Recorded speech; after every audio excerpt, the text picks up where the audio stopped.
Aproveitando o momento que estamos lançando Henri Désiré Landru, do gigante Chaboté, nosso quarto título do Chaboté aqui no Brasil, que fala sobre a história do maior serial killer da França, vamos gravar esse vlog aqui dando dicas pra vocês só de filmes fora do circuito, assim, os menos populares, né, Lê? Porque tem muita coisa e o tema serial killer tá muito em voga, mais do que nunca, assim. Já faz alguns anos que isso vem acontecendo. Tanto é que aqui no Pipoca a gente já gravou vídeo sobre isso e tal, tem até um especial do Dama indicando alguns filmes diferentes também. E o Henri Désiré Landru é uma obra sensacional sobre o tema, né, Lê? Pois é, Chaboté, galera, é sensacional. E se vocês não conhecem nada de Chaboté, ó, Moby Dick, Solitário e Um Pedaço de Madeira e Aço, os três estão disponíveis. Então prepara o caminho aí para ler uma obra paulada do Chaboté, né, Deus? São sensacionais desse gigante dos quadrinhos contemporâneos franceses, né, Lê? E voltando ao tema aí, né, do que a gente vai falar hoje. Galera, os medalhões, Silêncios Inocentes, na verdade toda a série, né, do Hannibal,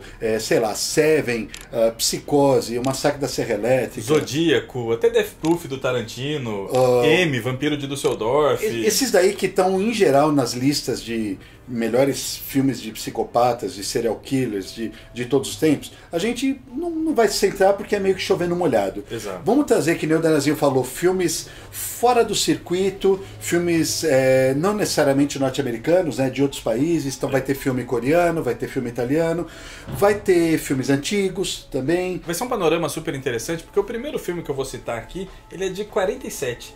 Então, o tema serial killer, ele é popular e trabalhado no cinema, na literatura, nos quadrinhos, desde sempre, né, cara? É porque é um fenômeno esquisito. As pessoas ficam muito curiosas com casos macabros e atrocidades assim, né, Lê? Cara, se for pensar um pouquinho, o Gabinete do Dr. Caligari, estamos falando aí dos primórdios do cinema, já tem um pouco disso.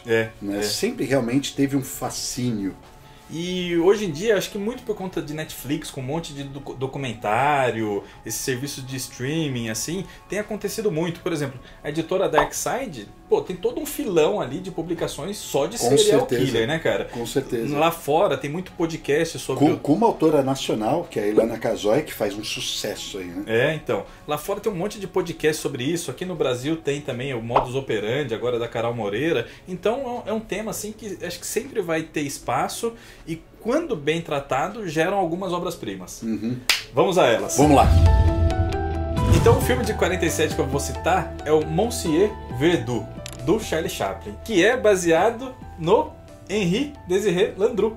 Não é possível. É total baseado, cara. Não conheço esse filme. Quando a gente gravou o programa aqui sobre a pré-venda e tal, contextualizando o Henri Désiré Landru, eu não sabia disso. Depois foi o pessoal nos inscritos do canal e no Instagram que falaram: puta, parece a história do Chaplin e tal. Então o Chaplin pegou essa ideia aí. É baseado numa ideia do Orson Welles. Começa o filme... Já começou bem. Escrito, atuado e dirigido pelo Charlie Chaplin, cara. O Chaplin já tinha passado o período ali mais da comédia dele, que ele faz o auge dele, né? Que ele faz o vagabundo, né, na maioria dos filmes.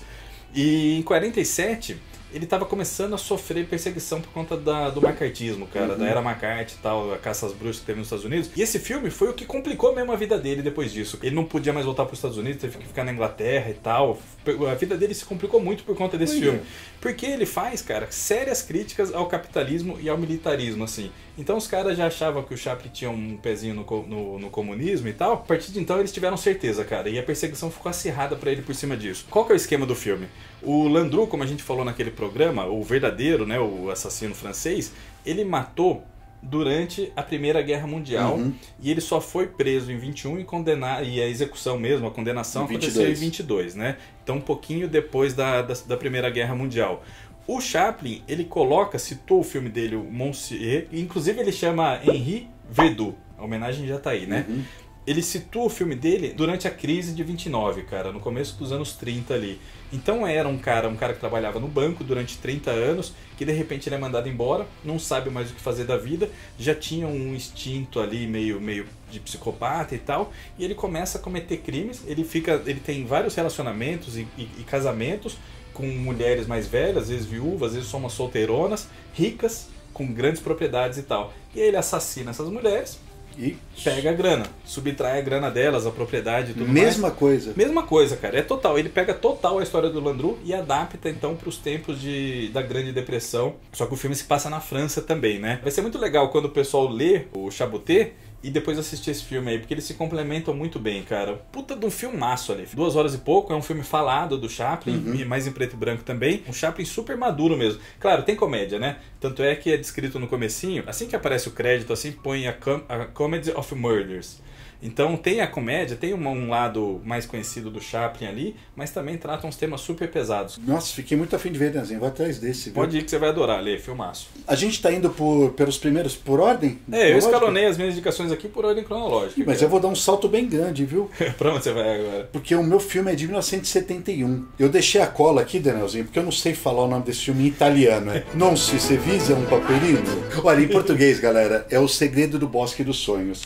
E é um filme do Lúcio Fulci, um diretor que eu gosto bastante, embora ele tenha alguns atropelos aí ao longo do caminho, principalmente na segunda fase da carreira dele, mas ele tem O Terror nas Trevas, ele fez O Zombie, que é um filmaço, e ele é muito hábil no uso da câmera dele. Ele tem um tipo de filmagem muito particular. Você assiste 5 minutos, você sabe que é o Fulci, na maneira como ele usa os closes, os enquadramentos. Ele sempre tem algumas viagens licérgicas em formas de sonhos ou de visões nos filmes dele, e ele passa mensagens que deveriam falar diretamente com o subconsciente da pessoa. Enfim, O Segredo do Bosque dos Sonhos, eu acho que é um filme que dificilmente seria feito hoje, como vários filmes dele, na verdade.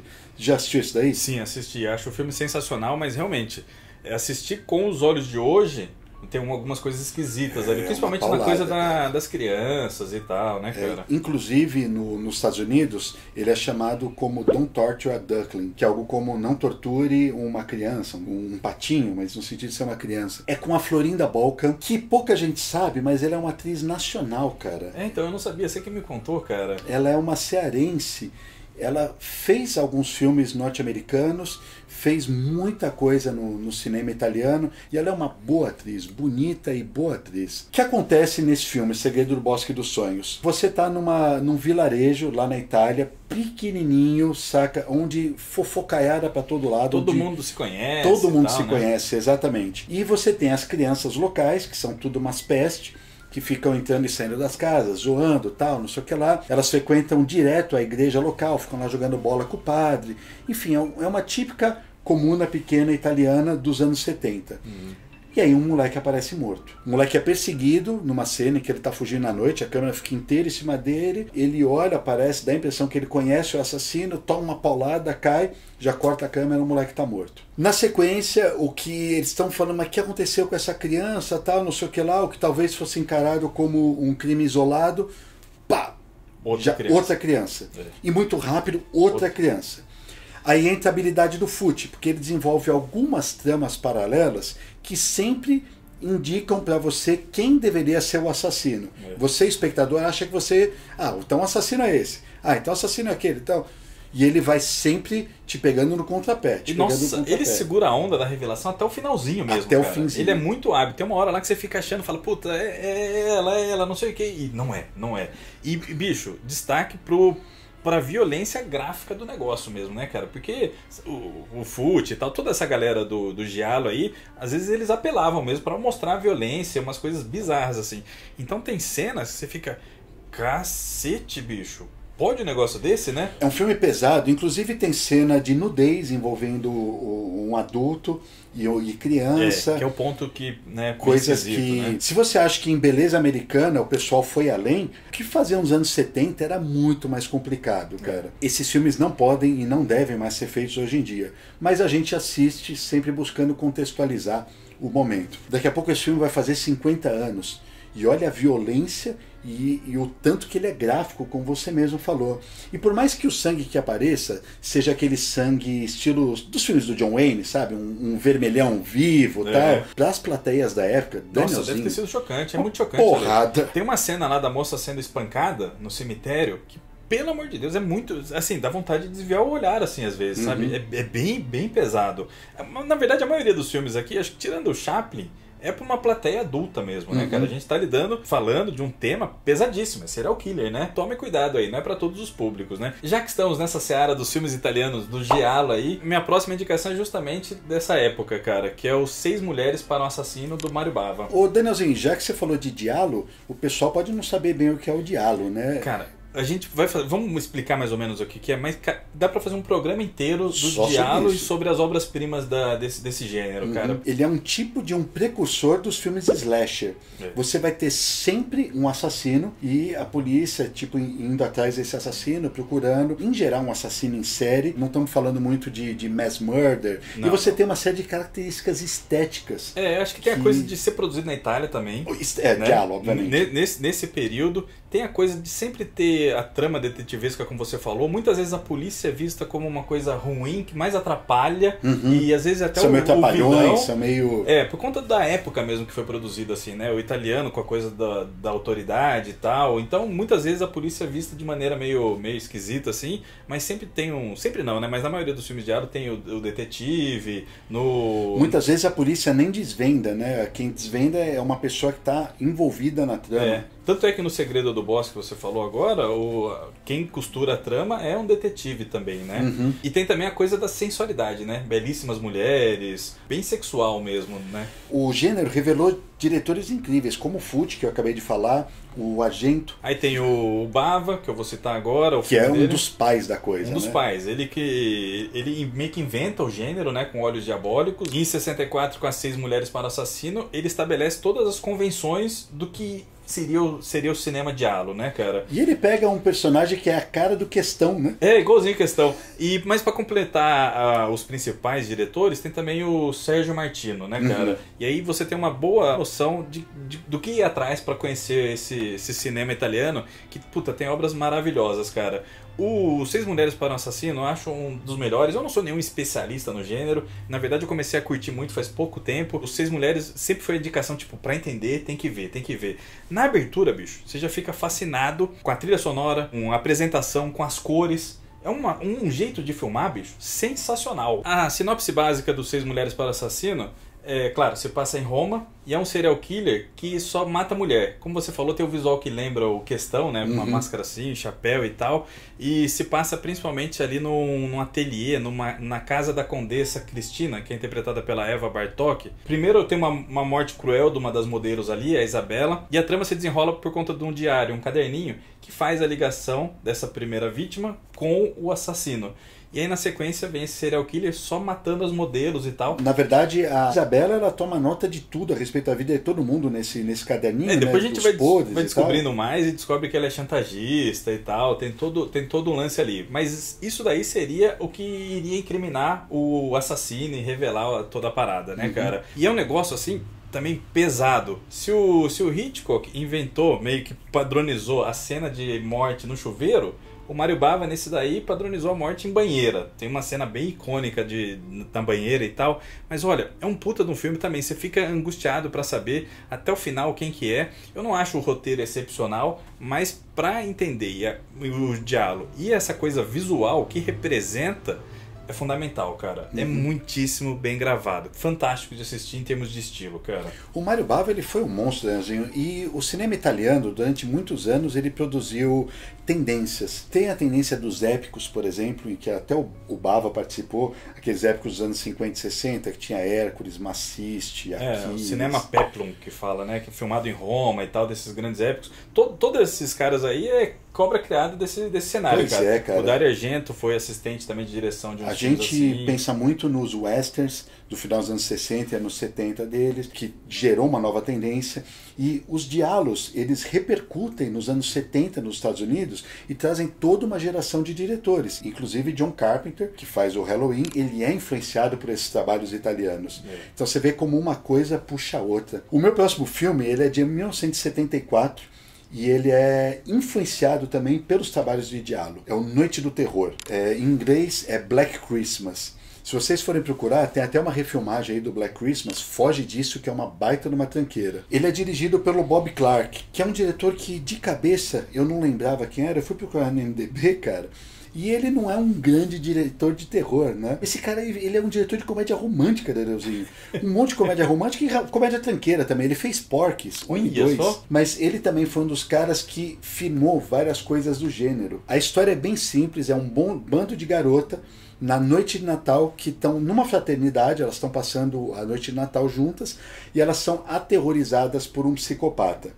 A trama é um fiapo de roteiro, mas o lance é como o filme condensou e cristalizou diversas coisas que foram utilizadas a rodo depois, a ponto de virarem clichês nos filmes de psicopata e de serial killer e por aí afora. Filmaço, viu, cara? Até hoje é um filmaço, tem uma nota altíssima no IMDb e vale a pena conferir. Puta, esse eu não conhecia, não fazia ideia que existia, cara. Vou atrás, Ale. Vale a pena, né? Minha terceira indicação, então, é Frenesi, de 72, do Alfred Hitchcock. O penúltimo filme do Hitchcock e considerado o mais violento, Ale. Cara, mas peraí, você pegou Chaplin, Bava, Hitchcock? O louco, né? Peguei pesado, hein, cara? E são bem conhecidos também no final das contas. Mas, assim, são obras menores deles, né? O Frenesi, né, que no original é Frenzy, não é tão conhecido quanto Psicose, por exemplo. Eu nunca colocaria o Psicose nesse programa. Mas o Frenesi, por ser um dos últimos filmes dele, não é tão comentado, né? E o Hitchcock, ele gostava muito do tema de serial killer, né? Além do Psicose, ele fez A Sombra de uma Dúvida.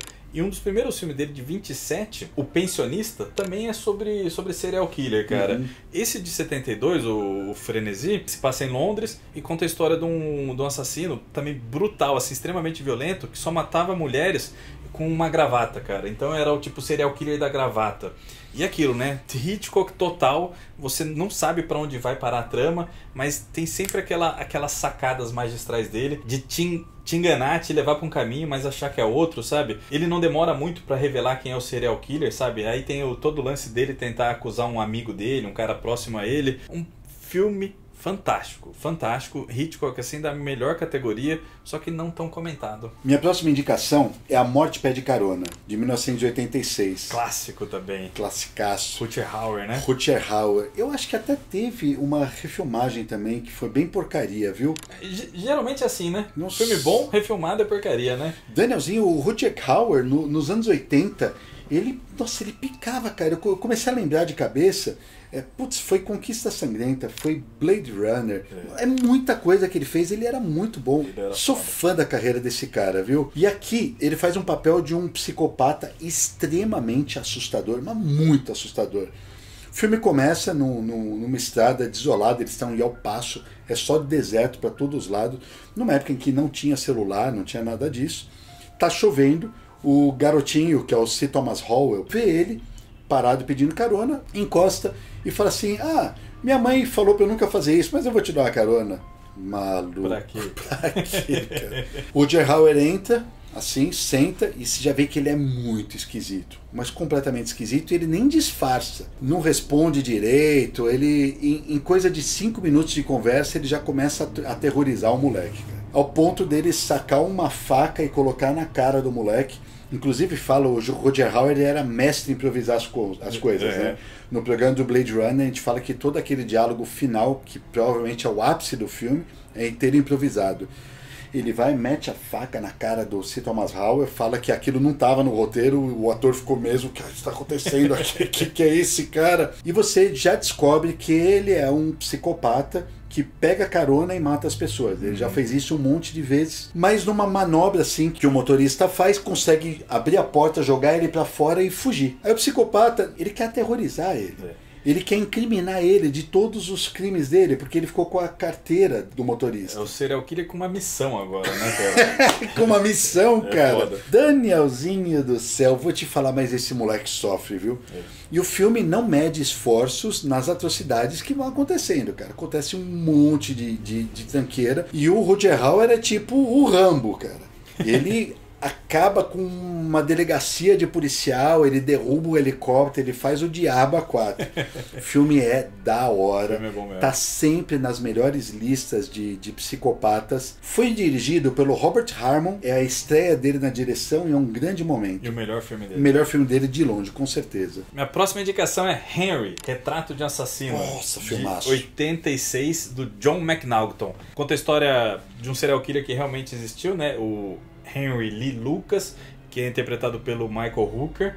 Faz muitíssimo bem o papel, cara. É um dos melhores filmes, assim, pra entender a mente de um psicopata, um serial killer. É um mergulho mesmo na cabeça do cara. Também é um filme, assim, que não faz concessões, cara. Tipo o Psicopata Americano, que também é um mergulho. Um mergulho, assim, pra você entender. É violento pra cacete. Tem cenas lá que eu falava, meu Deus do céu. Tem até alguns elementos, assim, que me lembra de Laranja Mecânica. O Henry, ele tinha saído da prisão já fazia um tempo e morava com um ex-amigo dele de cárcere.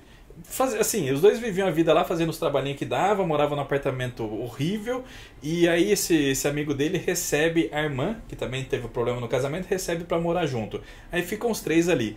Com o tempo, o Henry começa a trazer o mundo sombrio dele pra dentro dessa casa. Os dois irmãos, eles já não são também tão corretos assim da cabeça, e começa toda uma coisa muito esquisita acontecendo ali com esses três colegas de apartamento. É um negócio assim pesado pra caramba o que eles mostram em tela, sabe? É de uma frieza, de uma crueldade raríssima de ver no cinema, assim, sabe? E te causa um desconforto assistindo ali. Como eu falei, o Laranja Mecânica causa esse desconforto às vezes, e depois eu senti isso com o Funny Games, cara, do Michael Haneke também, que você fica, puta que lamenta, até onde esses caras vão mostrar o negócio aqui, sabe? Sim. Assim, é pesado o filme, e é legal o fato de ser baseado num serial killer que existiu. Esse cara é um dos mais famosos dos Estados Unidos, do mundo inteiro, porque ele confessou um monte de crime. Reza a lenda que ele matou mais de 300 pessoas e falou que matou mais de 300 pessoas. Depois tem gerou até um documentário na Netflix, The Confessional Killer, que ele fala tudo isso. E aí as pessoas falam, será que ele era realmente um serial killer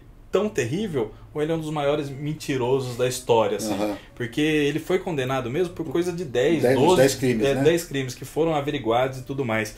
Mas ele fala que matou mais de 300 pessoas, porque ele ficava viajando pelos Estados Unidos também, cometendo um monte de atrocidade, cara. Caraca, que loucura, né? Puta, uma história bizarra de um serial killer famosíssimo, e esse filme é um dos melhores, como eu disse, um dos melhores retratos da mente de um psicopata, cara. Danielzinho, vou dar um salto agora pra 2010, num filme do Ji Won-Kim, Eu Vi o Diabo. Nossa, filmaço também. Nossa, que filmaço. O Ji Won-Kim, ele fez aquele A Tale of Two Sisters, foi trazido aqui como Medo. Um baita diretor. E Eu Vi o Diabo é a grande obra-prima desse diretor. Qual é o lance desse filme? Tem um psicopata completamente maluco, mas muito maluco e muito violento. Mata mulheres, mata até crianças e mata com requintes de crueldade. A polícia não consegue pegar ele de jeito nenhum. Ele não deixa pistas e tal. Tem uma suspeita de quem pode ser o cara, mas não conseguem pegar ele. Só que aí ele mata a pessoa errada. Ele mata a pessoa errada. É horrível falar isso. Todas as pessoas erradas, né? Mas a pessoa errada no sentido de que ele mobiliza a trama. Por quê? Porque a menina que ele mata, a moça que ele mata, é noiva de um agente secreto. Um agente muito casca-grossa. E esse agente secreto fala assim, eu não vou seguir nenhuma convenção. Inclusive ela é filha de um sargento da polícia. E esse sargento da polícia, ele se vê de mãos atadas. Ele tem que seguir as normas para pegar esse cara. Ele ainda é um policial idôneo. Esse agente secreto fala assim, eu não tô nem aí. Dane-se lei, dane-se tudo, eu vou pegar esse cara. E eu não vou só pegar esse cara. Vou aterrorizar. Ele vai passar pela mesma coisa que as vítimas dele passaram. É uma vingança mesmo, né? Vingança mesmo. A partir do momento que o assassino está identificado, o agente secreto pega ele, dá uma surra nele, faz uma coisa e liberta. E aí pega ele de novo, tem uma cena violentíssima e liberta de novo. E aí começa um jogo de gato e rato. O filme inteiro é isso, extremamente brutal, extremamente violento, mas com uma reviravolta. O agente secreto não contava que estava lidando com um cara que é um bicho, cara, um animal. E aí começa a ter as reviravoltas na história, a partir do momento em que o psicopata identifica quem é que está perseguindo ele. Meu amigo... É aquele, você também não... Você segura o fôlego e vai, né, cara? É Nossa senhora, sequência bizarra atrás da outra, trama que te prende de um jeito, né, cara? Você não consegue respirar no filme, cara, da falta de ar, da taquicardia. Filmaço, filmaço, filmaço, muito, mas muito violento. E quando você acha que sacou o filme começa a te surpreender nas reviravoltas. E aquilo, né? Qual é a linha que separa o bem do mal? O agente secreto começa a se transformar num monstro para pegar um monstro. Ele até percebe que isso está acontecendo, mas ele chega num ponto que ele não se importa mais. Tem discussões subliminares no filme que realmente te faz pensar. É um filme que fica na tua cabeça, cara. Baita dica, Lê. Agora eu vou pra minha última aqui, que é Aconteceu Perto da Sua Casa, ou Man Bites Dog, também como é conhecido. É um filme belga realizado por 3 franceses, Rémi Beauveau, André Bonzel e Benoit Poelvoorde, não sei falar isso. mas eles se dividem ali na atuação, na direção, na captação de som, roteiro, tudo. Eles produzem o filme feito por esses 3 amigos. Inclusive o Benoit faz o protagonista, que é um serial killer, né? O Ben. Qual que é o lance? É um mockumentary acompanhando o dia a dia de um serial killer. Ele mata, assim, geral pra ganhar vida. Ele recebe, às vezes, umas encomendas e tal. E também tem o lance de matar pra roubar grana e tal. Ele vive de matança ali. E aí você tem uma equipe, câmera, captação de som, diretor, acompanhando um serial killer. E chega uma hora que não tem jeito, eles estão envolvidos na trama também e começa a acontecer umas coisas com ele, assim. É uma comédia de humor ácido, esquisitaça.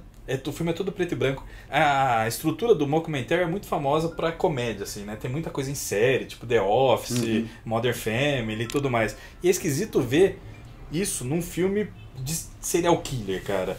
E é muito bizarro, porque você tem a frieza, o personagem principal é sensacional, ele rouba a cena, às vezes tem uns coadjuvantes que aparecem, inclusive os outros 2 diretores do filme, que eles são os atores mais fraquinhos. Mas esse Benoit aí, ele tem uma frieza, um negócio, ele realmente capta a alma ali do serial killer e ele fica falando com a câmera o tempo inteiro, dando depoimento e tal. E aí ele fala, tipo, desde urbanização, cita vários arquitetos, todas as ideias dele de sociedade, quem deve morrer e quem não deve. Uma alucinada, assim, ali. Você fica chocado da frieza com que eles expõem as coisas, assim. Gera várias reflexões, tipo essa que você falou do I Saw the Devil, sabe? Qual que é o limite do bem e do mal ali? Mas chega uma hora que ele fala assim, eu não mato gente rica, eu só mato gente pobre. Porque, o que eu penso? Se você mata uma baleia, vai vir a polícia, vai vir a marinha, vai vir o Greenpeace, vai vir até o Jacques Cousteau encher seu saco. Se você dizima um cardume inteiro de peixe pequeno, ninguém tá nem aí. E o filme é isso, cara. Ele matando indiscriminadamente. A polícia não consegue achar ele porque ele muda muito os sistemas e tudo mais. E ele leva toda essa equipe para uma espiral de loucura e bizarrice ali. Caramba. Você não sabe pra onde o filme vai parar, a coisa só vai escalando, escalando, escalando. Assim, não é um puta de um filme, acho que das minhas indicações aqui, como o filme mesmo, é até o piorzinho, mas é muito curioso, cara. É um puta de um experimento cinematográfico, cara. Vou te falar que só essa analogia da baleia com o cardume já te faz pensar, né? Faz pensar, né? Mas olha, que filme esquisito, estranho, e não poderia estar fora das minhas indicações aqui, porque realmente mexeu comigo, Ale. Bom, minha última dica, Danielzinho, também é um filme esquisitaço. O Bar Luva Dourada, que conta a história do Fritz Honka. O Fritz Honka, ele foi um psicopata, que eu não sei dizer se ele foi real ou não, eu sei que é baseado num livro de mesmo nome. Ele era um psicopata deformado, que nos anos 70, em Hamburgo, matava mulheres. E você pega uma sociedade extremamente decadente, pessoas alcoólatras, desiludidas com a vida. Então aquelas pessoas que realmente vão para um bar podre, porque o Bar Luva Dourada é extremamente podre, às 3 da manhã e ficam lá tomando pinga, acabada. Pessoas que estão divorciadas ou viúvas, tal. Ele pega essas mulheres, leva para casa dele e mata com requintes de crueldade. Depois que ele mata, ele serra e as pessoas e dá um jeito de sumir de alguma forma com o corpo. Mas é horrível, cara. Nossa. É pavoroso. Isso eu não vi, não. E esse filme é dirigido por um cara chamado Fatih Akin. Eu nunca tinha ouvido falar dele. Quando eu fui pesquisar no IMDb, ele tem um monte de coisa feita, tipo mais de 20 créditos. E não só curta-metragem, mas tem um monte de longa também, mas nada de destaque. Me parece que ele está realmente começando a se destacar com esse filme e chamou a atenção pela crueldade do filme e do assassino. Esse assassino, Fritz Honka, é interpretado por um ator chamado Jonas Dessler e ele tem uma performance brilhante, Danielzinho. Tem bastante nudez no filme também, mas é aquela nudez totalmente despida de qualquer glamour. É uma nudez, na verdade, pavorosa, ou é uma coisa suja mesmo. O tempo todo o filme é sujo. O filme faz você se sentir meio asqueroso de estar vendo. E, obviamente, você repara que essa é a intenção do filme. Você quer ver um filme de psicopata que mata mulheres? E mata mulheres com requintes de crueldade? Já que você quer ver isso, então você vai se sentir o mais desconfortável possível vendo um filme com uma temática dessa? seu idiota. É isso que o filme faz você sentir. Que é a mesma intenção do Funny Games que a gente falou. Por que você tá assistindo isso? O do Haneke brinca ainda com a metalinguagem, assim, né? Você tá aqui porque você quer, né, cara? Porque você quer. Então vamos levar além, vamos ver até onde você suporta. Filme pesadíssimo, Caraca. Pesadíssimo. Filme bom, viu, cara? Quero de 2019. Pô, é bem recente, né? Bem recente. O Man Bites Dog, ele é de 92 e foi ovacionado em Cannes, cara. Se eu não me engano, ele ganhou algum dos troféus de Cannes. Olha isso. Muita dica boa, são 10 filmaços. E, pô, deixamos de fora algumas coisas sensacionais também. Vai ficar aqui fica de menção honrosa. O Caçador de Assassinos, né? O Manhunter, do Michael Mann. Que, porra, cara. Tipo, adaptou a história do Dragão Vermelho, que depois ficou muito famosa e tal, né? Que precede o Silêncio dos Inocentes. É. E eu acho muito melhor do que o próprio Dragão Vermelho. Eu também acho bem melhor. Tem aquele O Segredo do Lago, que é um puta de um filmaço. No original acho que é Spurlos. E depois nos Estados Unidos é como The Vanishing. Ó, foge da refilmagem norte-americana. Nossa, que até é parecido durante uma parte do filme, mas depois tem um final moralista pra caramba. Foge dela e vai no original. No original, do George Sluizer. Puta de um filmaço, cara. Recentemente eu assisti Creep, que tem na Netflix. Tem o Creep 1 e 2. Eu já indiquei aqui no canal. Ah, você já indicou? Também. O 2 eu não vi. O 2 eu não vi também não. Eu vi o primeiro, achei bem legal. Um filme de serial killer bem hábil. Recente tem A Casa que Jack Construiu. Nossa, do Lars von Trier. Cara. Também pesado. Desses filmes que você fica tomando umas porradas assim na sequência, né, com bicho? direito à Divina Comédia de Dante refilmada no cinema, recriada no cinema. Puta, que é isso, filmão, cara. Esquisitaço também, né, cara? É o Matt Dillon e ele tá muito bem nesse filme. Muito bem. Danielzinho, se a gente pensar antigamente, tem lá O Homem que Odiava as Mulheres, um filmão dos anos 70. Você tem as 4 primeiras temporadas do Dexter. Ah, sim. É isso, a gente só ficou no cinema aqui, mas, por exemplo,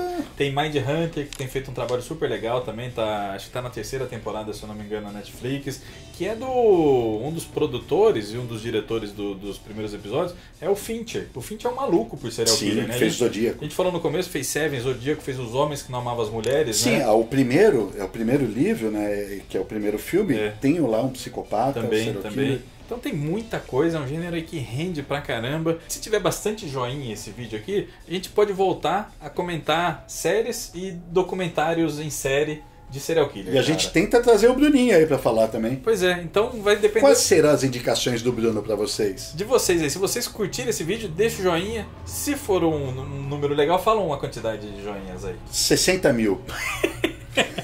Não vai chegar, você não quer fazer esse programa. Mentira. 5 mil joinhas. 5 mil joinhas. A gente volta então para fazer uma parte 2 aí com documentários em série e seriados mesmo. Não deixe de pegar na pré-venda Henri e Relandru, do Chaboté, que fala sobre serial killer. E aí, para encerrar esse programa, Danielzinho, só fechando de vez mesmo, vários desses filmes são difíceis de ser encontrados, mas vários deles estão em várias plataformas aí, tipo o Netflix mesmo, a Globoplay, o Amazon, tem alguns desses filmes, o Darkflix tem, e a Versátil tem lançado muitos box temáticos. Nossa, a Versátil faz um trabalho lindo, cara. Esses diálogos que a gente citou, tem toda uma coleção, acho que já tem uns 6 volumes. Eles compilam 4, 5 filmes num boxzinho. Que acho que até tá disponível na Amazon pra gente deixar aí pra galera. A Versátil faz um trabalho fantástico de trazer esses clássicos aí, não só do terror, né? Eles fazem de vários boxes, vários cineastas e tal. Negócio legal pra caramba, vamos deixar no link. Boa então é isso aí. Pessoal, até a próxima. Valeu, tchau, tchau.